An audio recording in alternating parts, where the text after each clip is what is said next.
This is WIG, What is Global Health, the podcast from the Journal of Global Health at Columbia University. In this episode, Why We Should Care, we look into the Hands Up for Haiti organization and learn about their interesting and effective approach to improving and raising awareness for global health. We had the pleasure of speaking to Dr. Mary Lo Frumento, a pediatrician, Associate Program Director for the Pediatric Residency at Goriab Children's Hospital in Morristown, New Jersey, author and clinical assistant professor at the Mount Sinai School of Medicine.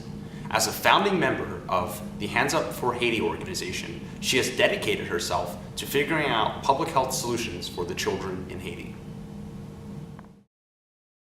Thank you so much, Dr. Earl, for finding the time to talk with us. I thought the talk that you guys just gave up at the panel was really inspiring and an incredible, meaningful way for me to spend my evening. And I guess I wanted to start with a question that's just really, really broad and a really general question. And it is, I just spent some time listening to all of these really inspiring, moving, and touching stories.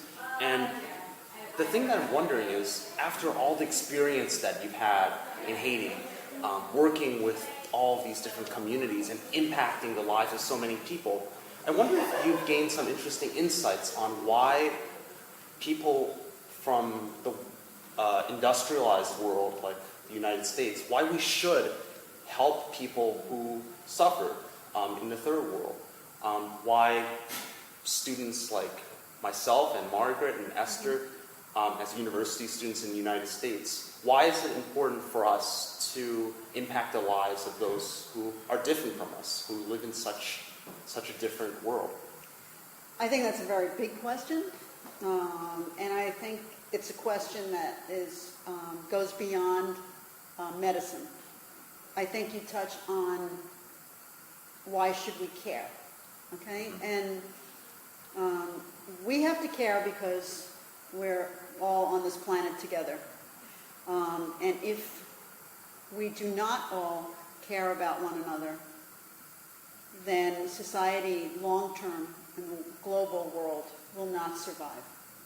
It will not, because every apocalyptic story that you see in the movies or whatever, there's always something that triggers the fall of mankind, so to speak. And it could be dramatic in a Hollywood movie, but you know what?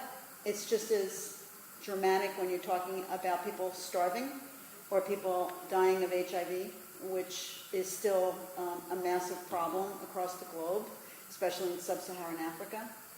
Or when you're talking about a possible pandemic that could affect everybody because of conditions that were not ideal and people who were not cared for in one place, and yet something spreads to the rest of the world. It's our survival as a planet. That's one thing. The other reason you should care is because it's the right thing to do. I fell into global health because I went on this trip with one of my colleagues, and this is later in my career. I had a private practice for 2 decades in a very wealthy suburban area in New Jersey. And then all of a sudden I went to Haiti, and I went to the slum village in Chada. And I got out of the truck, and I looked around, and I saw nothing but raw sewage and garbage and pigs wallowing in the kind of muck, and houses leaning because they were shanties, and children running around in this muck with no clothing or no shoes. Smiling, wanting to hold my hand, making a connection. And I got off that truck, and my feet hit the ground, and after looking around, I was forever changed. I had been closing my eyes to what was happening in the rest of the world. It is very easy to become complacent about what we have and to imagine it's not really that bad in other parts of the world, because that makes us feel better. But when you go and you're face to face with suffering and face to face with poverty like you have never seen it, and when you see children who are literally starving, and you have dedicated your life to being a pediatrician and to helping children, it shook me to the core.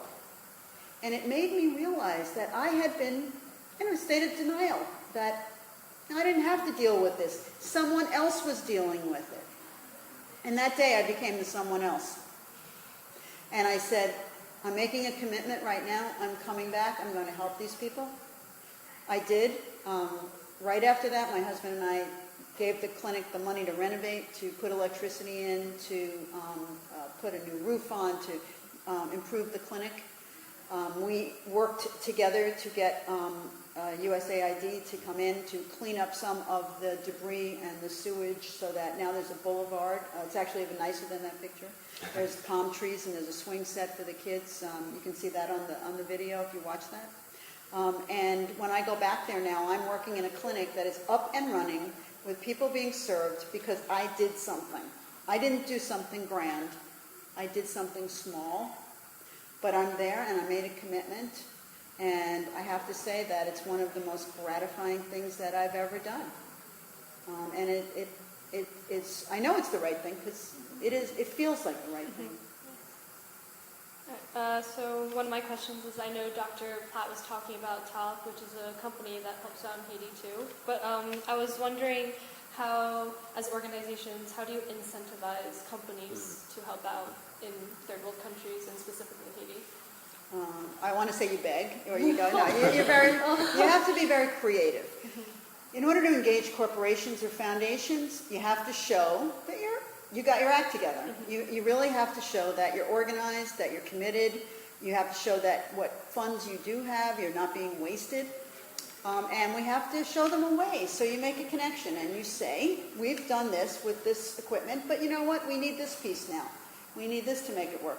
We brought the ultrasound machines down. Well, you know what? We need ultrasound equipment. We need the gels. We need the tips. We need the other equipment. So we went to another company. We were able to say, we need this now. We're now connecting with a third company that's going to train biomedical engineers to help repair the ultrasound machine, to repair the ophthalmology work that we do. We do a lot of eye teams that go down. And in order to use the equipment, they have to be serviced. So now you go to another company and you say, hey, we've got this great clinic.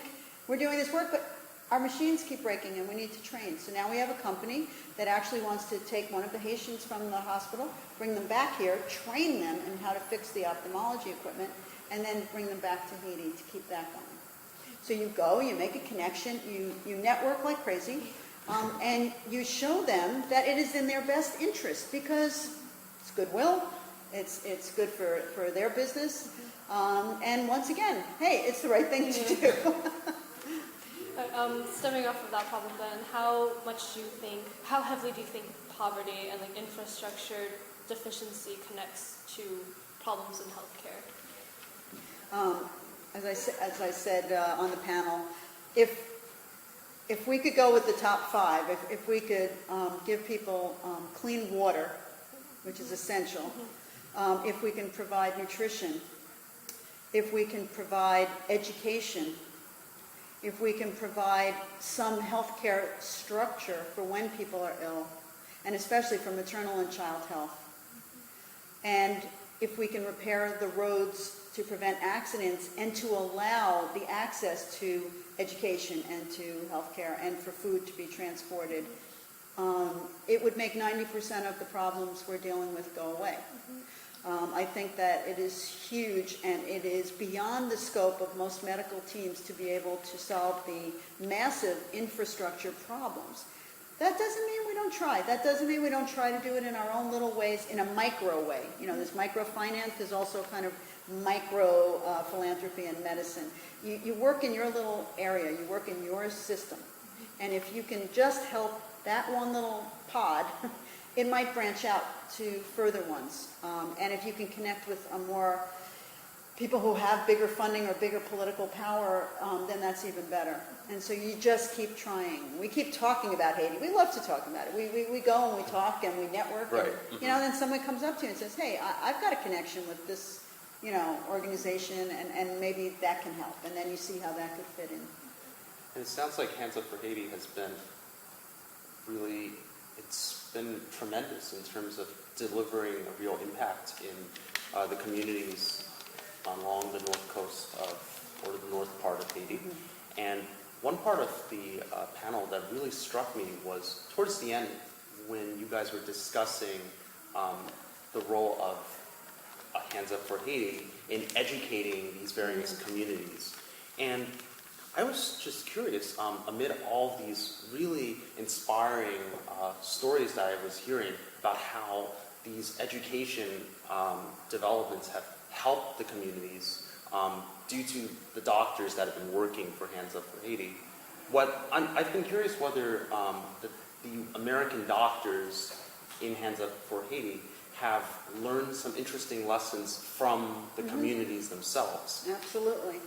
I think the biggest mistake people who go into global health make is that they think we're teaching them everything.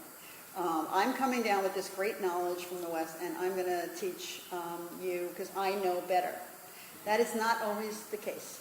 And we need to learn from people who practice medicine in a different way, in a different community with whatever limitations they have, how they do it. How do they do it? We're like, we have everything in our hospital, and we're still having problems. Well, how do you solve this problem right here? One of the things they do that we don't do as much here is that they empower the families to take care of their own relatives. And so the bedside care, because they don't have nurses, and it's family-centered care. It's very much that the whole family is there taking care of the sick person. During the cholera epidemic, that's what happened. People would come in and they would be, they would have to be cared for by someone, or they couldn't stay there because we just didn't have enough health workers to do that. So by bringing in families, that's something we can learn from that, because our medicine here can be very isolating. Family-centered care is only now beginning to catch on in the United States. The use of natural medicines, and we joke about voodoo medicine, and all that, but you know what? There's a lot to be said for believing in something, and believing that if you do this, it will help you, or if you don't do this, it's not going to be good. And one of the things I learned, which was very instructive, is that I have to understand who they're speaking to. What other doctor are you going to? If I can't help your problem, are you going to the local practitioner of voodoo to get your medical care? And I have to work together with that. Otherwise, and I can't be judgmental about it, because I don't know. I don't know everything. I'd like to keep an open mind. And I do believe that when people believe something, it can have powerful effects. The mind-body connection is very interesting, and I don't think we do fully understand it. And if you close yourself off to every way that any global community treats their patients with natural herbs, with other kinds of medicines that they might have, some of them may have very strong power and strong validity. And I have one last question before Margaret takes over their questions. It is that I'm assuming that you've had a lot of very interesting experiences working with local doctors in Haiti. And I'm kind of curious what happens when there's a disagreement between doctors from the West, from the United States, and the local practitioners. What happens when Haitian doctors and American doctors come to a disagreement, or if there's a lack of consensus in terms of what treatment works best for people in the community? How do we reach a sense of consensus? What's the dialogue like? That's a great question. And I think the dialogue, I am a guest in their country. And so if I'm working with a Haitian practitioner who is working with their community, and the community respects this doctor and believes in the doctor, depending on what the problem is, I will do my best to offer what I know, my knowledge, and to the doctor. But in the end, I'm not staying past the week, and this doctor is in charge. And if I undermine this doctor's practice with the community, that will be doing harm. Because if I say to a patient, that doctor did something awful to you, that's not the way it's supposed to be. Well, you know what, I'm leaving. This doctor is there. It may not be perfect, or maybe this person did something in a different way, but who am I to say that? Who am I to judge and to make this judgment? I'm going home. They're staying. And I have to respect that, and I yield to the doctor, because if somebody comes to my hospital from another country and said that to me, I would be like, but this is my country. I do it this way, and I'm a guest in their country. I also have one more question. How do you inspire young individuals, like high school students and college students, to help out? Because I feel like after listening to the panel, I feel like it was mainly encompassed by doctors and nurses and people who had a lot of experience. So how do you? Well, I take all the medical students and residents. And last trip I took a 17-year-old high school student whose mother was coming on the trip. So I've had a little more experience with taking young, inexperienced docs, medical students. We had one college kid once who came who was pre-med. And for me, it's a matter of sharing the experience. I can't tell you what kind of experience to have, but what I can do is allow you to have an experience in a safe environment with the right people around to mentor you. Because to just throw you into a situation that's as stressful as this without some backup is really not helpful, and it can be destructive. You might never want to go on another experience again. Mm-hmm. If something horrible happens and you are put in a situation where you feel so badly about it, and no one is there to hold your hand and to talk to you about it afterwards, and even after you come home, you're never going to want to do this work. So my job is to make sure that you're safe, that you have whatever you need to get the most out of the experience, that you don't cause any harm, and that you benefit from it in a way that, I don't care if you ever go back on another global health trip, but it changed you. It made you always realize you are always going to look at food in a different way. You're always going to go to some place like Costco and say, wow, boy, I can't imagine all the stuff we have in this country. You will never think the same way again about anything. And it will irk you when people start complaining about minor things, and you've just been watching people, suffer. I mean, I work as a hospitalist now. I work with newborn babies, so I work in a maternity unit in New Jersey, and sometimes people complain about the TV or this or the bed or whatever, and I'm like, excuse me, I was just in a hut in Haiti where we were delivering babies, and they would have been really happy to just be in a hospital, So, you have to stop yourself and say, whoa, they didn't have that experience, but, maybe I could say something that would, and I just try to share my experiences. I make the videos to show what it's like. I show the videos, and I hope I move somebody. I hope I inspire someone, and I hope I move someone who may think about things in a different way. And if they can't go, then maybe they can donate money. Maybe they can care, because it all comes down to caring. I can say you definitely moved your audience this evening, though. I'm so glad to hear that. And, I'm very happy to help out Barnard Columbia community in any way that I can. My dedication here on this campus goes back 30 years, so I think I'm committed for the long haul. And I thank both of you all of you for coming and for participating and for allowing me to share some of this with you. And I wish you all the best. Thank you so much.